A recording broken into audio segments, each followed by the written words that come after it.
সমস্ত বিজেপি কর্মীদের উদ্দেশ্যে বলছি, যদি ভেবে থাকেন এসআইআর এ প্রচুর ভুয়ো ভোটার বাদ যাওয়ার পরে তৃণমূলকে 26-এ ইলেকশনে হারানো অত্যন্ত সহজ হয়ে গেছে, তাহলে আপনারা ভুল করছেন। তার কারণ মনে রাখবেন, দুরাত্মার ছলের অভাব হয় না। যাদের সঙ্গে আমাদের লড়াই, যাদের সঙ্গে হিন্দুত্ববাদীদের লড়াই, তারা কিন্তু নিছকই একটি রাজনৈতিক দল নয়। এটা ভাবলে আপনারা আবার ভুল করবেন।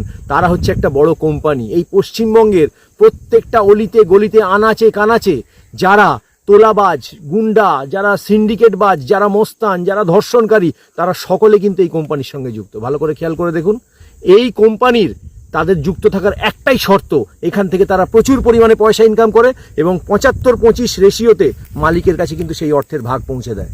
তাই এই লড়াই সহজ নয়, বরং আমি বলবো এই লড়াই অত্যন্ত কঠিন।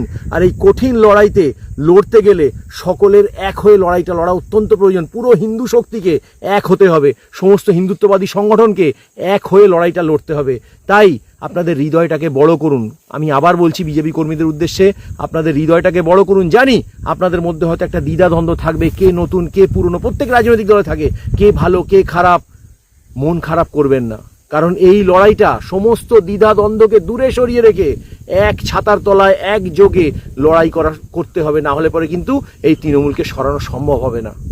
সারা বছর ভালো পড়াশুনো করে আসার পরে যদি পরীক্ষার খাতায় লিখতে পারি না, পরীক্ষার খাতায় যদি না লিখে যদি 0 নম্বর পাই, তাহলে যেমন সারা বছরের পড়াশোনার কোনো ভ্যালু থাকে না। আপনারা প্রত্যেকে 15 বছর, 20 বছর, কেউ 5 বছর, 10 বছর ধরে রাজনীতি করছেন। তাই এই সময় যদি 26-এ ইলেকশন আমরা জিততে না পারি, তাহলে কিন্তু এই এত খাটনি, এত কষ্টের কোনো মূল্য থাকবে না। মনে রাখবেন, যখন ঘরে আগুন লাগে তখন কিন্তু ওই ঘরের মধ্যে থাকা ঠাকুরের মূর্তিটাতেও আগুন লাগে। তখন ওই ঠাকুরের মূর্তিকে বাঁচানোর জন্য আপনার জলের প্রয়োজন হয়। আর সেই জল যদি নোংরা জলও হয়, যে কোনো জল আপনি দিয়ে কিন্তু সেই মুহূর্তে আগুনটা নেভানোটা সবচেয়ে বড় কর্তব্য। আগুন নেভানোর পরে সেই ঠাকুরকে আমরা দুধ, গঙ্গা জল দিয়ে শোধন করে দরকার পড়লে মন্দিরে প্রতিষ্ঠা করি, কিন্তু আগুনটা নেভাতে হবে। আজ পশ্চিমবঙ্গের অবস্থা দেখুন, পুরো পশ্চিমবঙ্গে আগুন লেগেছে, আর এই আগুন নেভাতে গেলে জলের প্রয়োজন। এখন কোনটা নোংরা জল, কোনটা গঙ্গা জল দেখলে হবে না। গঙ্গাকে দেখুন, সমস্ত নোংরা জল ওই গঙ্গার মধ্যে এসে পড়ে, দিয়ে তাদের কিন্তু সমস্ত অস্তিত্ব হারিয়ে গিয়ে ওই গঙ্গা জলের সঙ্গে প্রবাহমান ধারায় তারা প্রবাহিত হয় এবং গঙ্গা জলে মিশে যায়।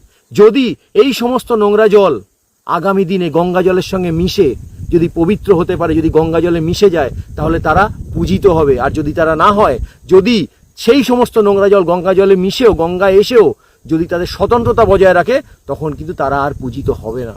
তাই সমস্ত দ্বিধাদ্বন্দ্ব ত্যাগ করুন, চলে আসুন এক ছাতার তলায় এসে একযোগে লড়াই করার সময়টা। পশ্চিমবঙ্গের মধ্যে একমাত্র হিন্দুত্ববাদী রাজনৈতিক দল হচ্ছে বিজেপি। তাই এই বিজেপিকে জেতানোটা আমাদের সমস্ত হিন্দুদের একমাত্র কর্তব্য। কারণ এই লড়াই নিছকই একটি রাজনৈতিক লড়াই নয়, এই লড়াই কিন্তু শুধুমাত্র ক্ষমতায় আসার লড়াই নয়, এই লড়াই ক্ষমতা দখল করার লড়াইও নয়। এই লড়াইটা হচ্ছে আমাদের অস্তিত্ব রক্ষার লড়াই। এই লড়াইটা হচ্ছে সমস্ত বাঙালি হিন্দুর অস্তিত্ব রক্ষার লড়াই। এই লড়াইটা আমাদের যত মহাপুরুষ আছে, যত মনীষী আছে, বাঙালি ঘরে জন্ম হয়েছে যাদের, তাদেরকে এই বাংলার মাটিতে প্রতিষ্ঠিত করার লড়াই। আধ্যাত্মিকতার পশ্চিমবঙ্গকে তার আধ্যাত্মিকতা ফিরিয়ে দেওয়ার লড়াই। তাই এই লড়াই সমস্ত নিজেদের ক্ষুদ্র ক্ষুদ্র স্বার্থ পরিত্যাগ করুন, সকলে আসুন একজোট হয়ে লড়াই করি। আর এই শয়তান, এই যারা পশ্চিমবঙ্গকে আজকে বাংলাদেশে পরিণত করার চক্রান্ত করেছে, তাদেরকে ছুঁড়ে ফেলে দিই, সমূলে উৎপাটিত করি এই তৃণমূলকে। আসুন লড়াইয়ের ময়দানে নামি। হয় আউট ভরসাইন, বিজেপিকে ভোট দিন।